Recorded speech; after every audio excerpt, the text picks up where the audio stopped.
안녕하십니까? 러빙타임 새벽을 여는 예수 묵상 시간입니다.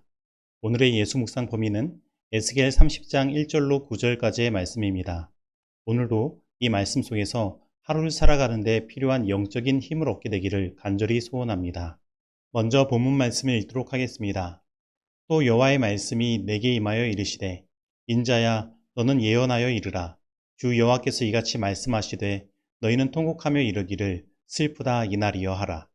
그날이 가깝도다. 여호와의 날이 가깝도다. 구름의 날일 것이요 여러 나라들의 때이리로다.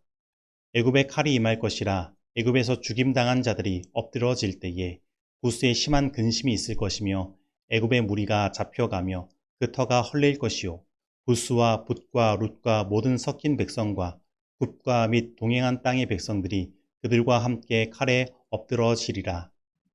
여호와께서 이같이 말씀하셨느니라. 애굽을 붙들어 주는 자도 엎드러질 것이요 애굽의 교만한 권세도 낮아질 것이라. 믹돌에서부터 수에네까지 무리가 그 가운데에서 칼에 엎드러지리라.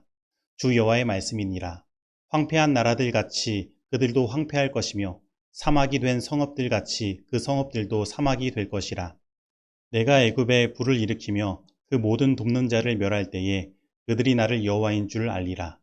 그날의 사절들이 내 앞에서 배로 나아가서 염려 없는 구스 사람을 두렵게 하리니 애굽의 재앙의 날과 같이 그들에게도 심한 근심이 있으리라. 이것이 오리로다. 에스겔 30장 1절로 9절 말씀입니다. 말씀 줄거리입니다. 하나님은 에스겔을 통해 애굽과 동맹국들에게 여호와의 날이 가까이 왔음을 예언하십니다. 특히 근심이 없다고 하는 구스에게는 심한 근심이 오리라고 하십니다. 오늘 본문 말씀은 애굽이 심판을 받을 것에 대한 내용을 다루고 있는데 그 심판의 날을 여호와의 날로 표현하며 그날이 어떤 날인지 말하고 있습니다. 애굽에 다가올 그날은 통곡하며 슬픈 날입니다. 그리고 그날은 아주 가깝고 급하게 일어날 것입니다. 그리고 그날은 구름으로 표현됩니다. 즉 어떤 작은 위로도 빛도 비치지 않는 구름의 날인 것입니다. 그리고 특별히 구스는 애굽의 속국으로 애굽을 절대적으로 믿고 의지한 나라입니다. 그래서 그날은 구스에게도 극심한 공포와 불안과 번민을 일으키는 날이 될 것입니다. 뿐만 아니라 애굽과 동맹한 붓과 룻과 모든 섞인 백성과 굽과 모든 동맹한 땅의 백성들이 애굽과 함께 칼에 엎드려질 것입니다. 즉 애굽의 심판의 날, 여호와의 날은 애굽에 속하고 연결된 모든 것들에 대한 심판이 이루어지는 날인 것입니다. 이 애굽의 심판의 날, 여호와의 날의 모습 속에서 우리는 마지막 세상에 임할 최후의 심판을 생각해 볼 수 있습니다. 우리에게 임할 마지막 심판의 날은 애굽에 찾아온 심판의 날과 같이 통곡하며 슬퍼할 날입니다. 정말 그날에는 어떤 일말의 자비의 빛을 찾을 수 없으며 죄에 대한 하나님의 진노가 죄에 속한 모든 것에 내려지며 죄의 원인자인 사탄과 사탄을 따르는 모든 자들에게 심판이 이루어질 것입니다. 구스가 애굽에서 떨어지는 부에 취해 그의 멸망의 날을 전혀 준비하지 못했던 것처럼 세상의 많은 사람들은 사탄이 만들어 놓은 세상의 체계 속에서 불을 쫓아가다가 도적같이 찾아온 심판의 날을 맞이할 것입니다. 그래서 데살로니가 5장 3절은 다음과 같이 이야기합니다. 그들이 평안하다 안전하다 할 그때에 임신한 여자에게 해산의 고통이 이름과 같이 멸망이 갑자기 그들에게 이르리니 결코 피하지 못하리라. 다시 말하면 모든 사람들이 이 심판에 대하여 무감각해진 상황 가운데 마지막 심판은 임하게 될 것입니다. 사탄은 사람들을 평안으로 속일 것입니다. 그리고 안전으로 속일 것입니다. 그리고 부로 유혹할 것입니다. 그러나 그 속에는 하나님을 대적하는 용의 정신이 깃들어 있는 것입니다. 사탄은 아주 도덕적으로 나쁜 어떤 일들로 사람들을 모으지 않습니다. 평화와 안전, 생명 존중, 도덕이라는 이름으로 사람들에게 다가오는 것입니다. 그래서 이것을 따르지 않으면 마치 평화와 안전을 깨고 생명을 존중하지 않으며 도덕적이지 않는 것처럼 다가오는 것입니다.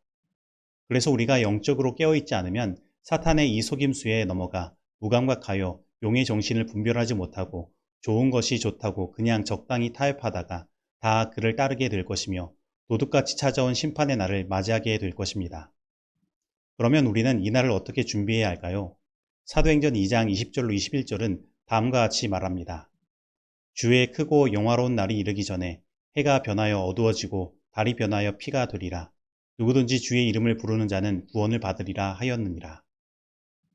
우리는 그날이 이르러 오기 전에 예수님을 믿고 의지해야 합니다.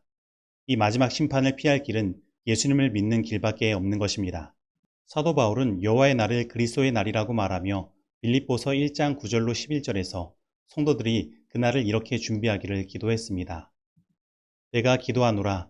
너희 사랑을 지식과 모든 총명으로 점점 더 풍성하게 하사 너희로 지극히 선한 것을 분별하며 또 진실하여 허물 없이 그리스도의 날까지 이르고 예수 그리스도로 말미암아 의의 열매가 가득하여 하나님의 영광과 찬송이 되기를 원하노라. 오늘날 세상은 우리가 생각하는 것보다 그날이 신속히 다가올 것을 여러 증거로 이야기하고 있습니다. 하나님께서 우리에게 주신 예언의 시계가 그 마지막 시간을 향하여 나아가고 있습니다. 우리는 이제 우리의 관심을 이 땅에서 하늘로 옮기고 나의 믿음을 점검해야 합니다. 우리는 더 사랑해야 하고 서로를 용서하며 하나 되어야 합니다. 예수 그리스도로 말미암아 의의 열매를 맺어야 합니다. 그리고 하나님께 영광과 찬송을 드려야 합니다. 그리고 하나님께서 우리에게 주신 진리의 말씀을 켜서 들고 어두운 세상에 비춰야 하며 복음을 외쳐야 하는 것입니다. 오늘 이 시간 이 하나님의 부르심에 응답하게 되기를 소원합니다. 위기가 신속히 다가오고 있다. 신속히 늘어나고 있는 심판의 재료는 바야흐로 하나님이 심판할 시간이 되었음을 알려준다. 비록 형벌하시기 싫어하실지라도 그분께서는 반드시 심판하시되 신속히 하실 것이다. 빛 가운데 행하는 자들은 다가오는 위기의 징조를 볼 것이다. 그러나 그들은 조용히 앉아서 관심 없이 멸망을 내다보며 심판의 날에 하나님께서 당신의 백성들을 보호해 주실 것이라고 믿고 자위하고 있어서는 안 된다. 결코 그렇게 해서는 안 된다. 그들은 다른 사람들을 위하여 일하는 것이 그들의 의무임을 깨닫고 강한 믿음으로 하나님께 도움을 구해야 한다. 의인의 강구는 역사하는 힘이 많으니라. 경건의 누룩은 그 힘을 완전히 잃어버리지 않았다. 교회의 위험과 쇠퇴가 가장 심할 때 빛 가운데 서 있는 적은 무리는 이 땅에서 자행되는 가증한 일을 보고 탄식하며 부르짖을 것이다. 그러나 그들의 기도는 특별히 교회를 위하여 더욱 많이 드려질 것이다. 왜냐하면 교인들이 세상 사람들의 본을 따르고 있기 때문이다. 증언보감 2권 64페이지에 있는 말씀입니다. 적용하도록 하겠습니다. 오늘 나는 이 마지막 때에 세상의 불을 쫓아가는 삶을 살면서 영적인 무감각 속에 살아가고 있지는 않습니까? 오늘 나는 세상이 말하는 낙태금지법과 같은 도덕적인 법들이 세워지는 일들 속에서 사단의 정신을 바라볼 수 있는 지혜를 소유하고 있습니까? 오늘 나는 이 세상의 때가 얼마 남지 않았음을 깨닫고 나의 믿음과 예수 그리스도로 말미암아 맺어지는 삶의 열매들을 점검하고 있습니까? 오늘 이 말씀 속에서 내가 실천해야 할 것은 무엇입니까? 기도하시겠습니다. 하나님 아버지, 오늘 우리로 하여금 신속히 다가오고 있는 마지막 심판의 날을 준비할 수 있도록 우리를 깨워주시니 감사드립니다.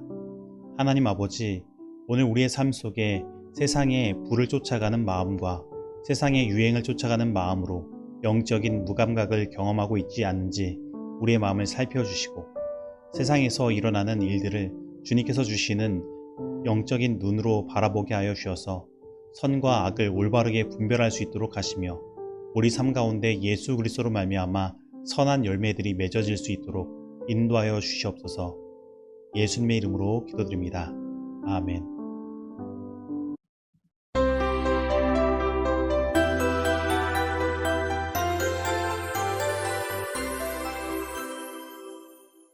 중보기도 시간입니다. 오늘은 지효농 집사님을 위해 기도하겠습니다. 그리고 쌍문동 교회에 성령의 부흥이 일어날 수 있도록 기도하겠습니다. 그리고 어제 불이 난 교회 옆 빌라 집주인 가정을 위해서 기도하겠습니다. 그리고 북한의 개방과 복음 전파를 위하여 기도하도록 하겠습니다. 다 같이 기도하시겠습니다. 하나님 아버지, 오늘 우리들을 주님의 은혜 안에서 지켜주시고 새로운 하루를 허락하시니 감사드립니다. 오늘은 지효농 집사님을 위해 기도드립니다.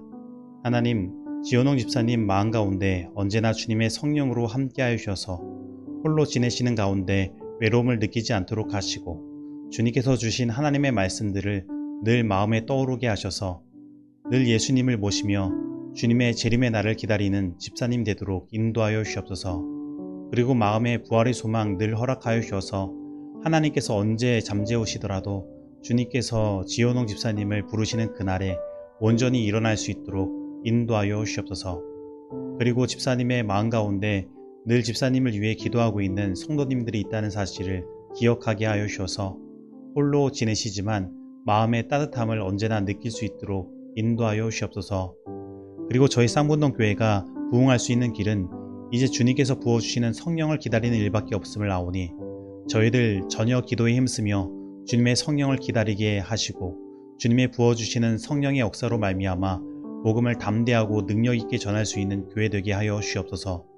우리들의 연약한 생각들 다 내려놓게 하시고 오직 예수님만 바라보고 주님의 뜻을 따라가게 하시고 성도님들 모두가 자신의 직책과 나이와 모든 인간적인 연약함을 다 내려놓고 오직 주님의 사랑으로 하나 되어 서로 사랑하며 주님의 일을 협력하여 해나갈 수 있도록 인도하여 주시옵소서. 그리고 어제는 저희 교회 옆 빌라에서 불이 나 한 집이 완전히 전소되었습니다. 하나님, 피해를 입은 가정에 주님 함께하여 주셔서 마음의 위로를 해주시고 비록 지금은 무당으로 일을 하고 있지만 그가 섬기는 신보다 더 강한 신이신 하나님께서 그를 일으켜 세워주셔서 그를 구원하여 주시옵소서. 그리고 저희 교회가 이 가정을 위해서 무엇을 도와야 할지 주님께서 알려주시고 이 어려운 일들이 오히려 전화위복이 되어 구원의 기회가 될 수 있도록 주님께서 함께하여 주시옵소서. 그리고 저희 나라는 세계에서 유일한 분단 국가입니다. 그리고 북한은 복음을 마음대로 전할 수 없는 공산 독재 국가입니다. 그리고 지금은 북한의 수많은 사람들이 먹을 양식이 없어서 굶고 있으며 질병을 제때 치료받지 못해 죽어가고 있습니다. 하나님, 이들을 굽어 살펴주셔서 하루속히 문을 열고 개방할 수 있도록 하시고 남과 북이 서로 협력하여 강성대국을 이루게 하시고 경제개발과 발전을 틈타 복음이 신속히 북한 땅에 전파되어 주님의 길을 예비할 수 있도록 인도하여 주시옵소서. 이 모든 말씀 예수님의 이름으로 기도드립니다. 아멘.